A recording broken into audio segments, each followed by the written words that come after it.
Antarwaaceh.com, 6 santri asal Kabupaten Simelu yang baru pulang dari Jawa Timur beberapa waktu lalu hingga kini masih diisolasi di RSUD Simelu.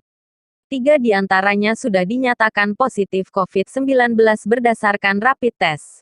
Alhamdulillah mereka masih dalam kondisi stabil dan sehat. Sekarang masih dikarantina di RSUD, ungkap juru bicara Pemkab Simelu, Ali Muhayyatsah saat dihubungi Antarwaaceh.com, Senin, tanggal 27 April tahun 2020. Ali menjelaskan sebelum sampai di Simelu, dalam perjalanannya ke-6 santri itu sempat transit di Jakarta dan Bandara Kuala Namu, Medan. 3 dari mereka tiba di Simelu dengan kapal dan 3 lainnya dengan pesawat, tambah Ali.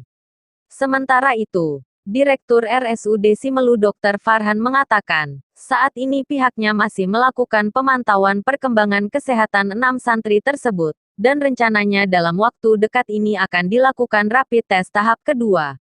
Karena kondisi pasien masih dalam keadaan sehat, kita perlu lihat perkembangannya selama 5 hari ke depan dan akan kita ambil rapid testnya lagi, kata Farhan. Lebih lanjut ia mengatakan ketiga pasien yang dinyatakan positif COVID-19 itu tidak dapat segera dirujuk ke RSUD ZA Banda Aceh karena kondisinya masih sehat.